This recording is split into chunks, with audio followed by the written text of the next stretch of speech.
Tugas Total Quality Management, Prodi Manajemen, Fakultas Social Science, Universitas Pembangunan Pancabudi. Dosen pengampu F. Rizal Adil, SEMH, Mahasiswa Ika Nur Cahaya, NPM 1715310679.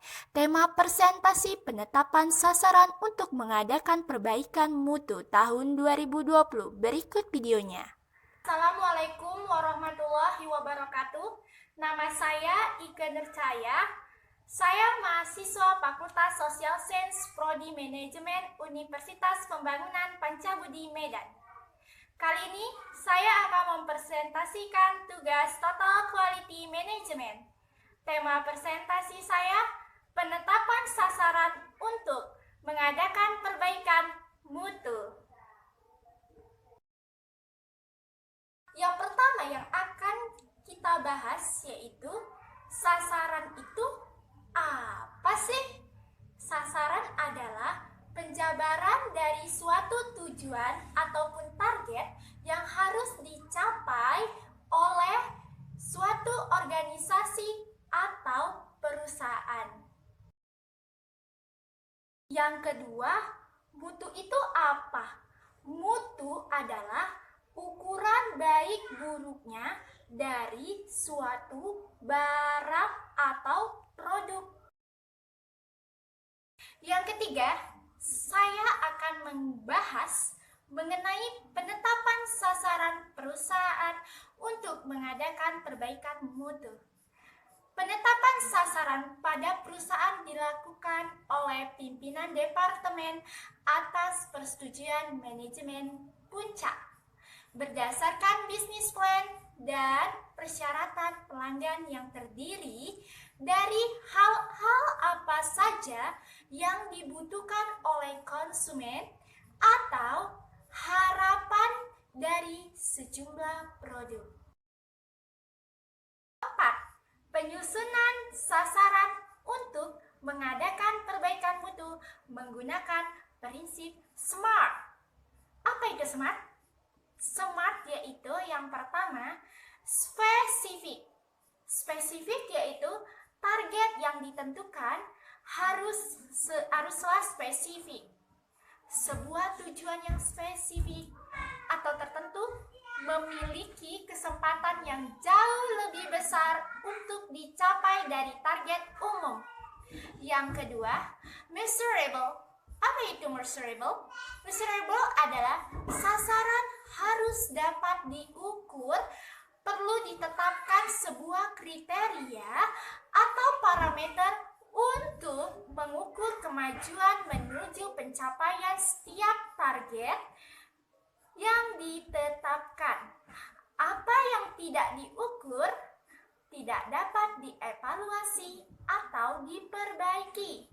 Yang ketiga, achievable. Apa itu achievable? Achievable yaitu target yang ditentukan haruslah yang masuk akal bisa dicapai.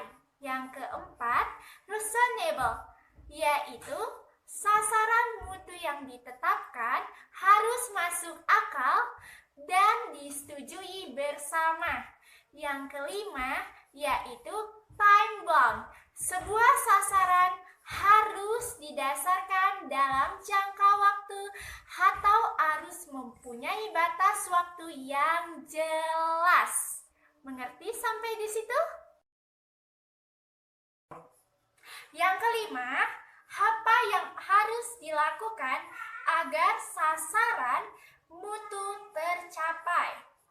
Organisasi harus menetapkan sasaran mutu pada fungsi, tingkat, dan proses yang diperlukan atau dibutuhkan untuk sistem manajemen mutu. Yang keenam, saya akan membahas mengenai agar dapat mengadakan perbaikan sasaran mutu maka harus dilakukan, yaitu yang pertama, konsisten dengan kebijakan mutu. Yang kedua, dapat diukur. Yang ketiga, memperhitungkan persyaratan yang berlaku. Yang keempat, relevan untuk kesesuaian produk, jasa, dan untuk peningkatan kepuasan pelanggan. Yang kelima, harus dipantau. Yang keenam, harus dikomunikasikan. Dan yang terakhir, yang ketujuh, diperbarui sesuai kebutuhan. Yang ketujuh, yang perlu kita ketahui, kita akan membahas sasaran umum pada perusahaan untuk mengadakan perbaikan mutu. Yang pertama, sasaran ketepatan waktu pengiriman atau ketepatan waktu pengerjaan. Yang kedua, sasaran customer claim. Yang ketiga, sasaran nilai tingkat kepuasan pelanggan. Baiklah, yang kedelapan saya akan memberikan contoh dari penetapan sasaran untuk mengadakan perbaikan mutu. Nah, yang pertama, sasaran mutunya itu apa? Saya mengambil contoh sasaran mutunya mengurangi produk cacat atau reject untuk kenyamanan pembelian seragam sekolah dalam waktu 3 bulan. Nah, maka tindakan apa yang harus dilakukan untuk mengadakan perbaikan mutu pada seragam sekolah tersebut? Nah, yang pertama yang perlu kita lakukan adalah melakukan perbaikan SDM atau sumber daya manusianya. Apa yang harus dilakukan? Kita mengadakan training kesadaran mutu bagi petugas atau para penjahitnya. Yang kedua, yaitu mesinnya. Apa yang harus kita lakukan dengan mesin?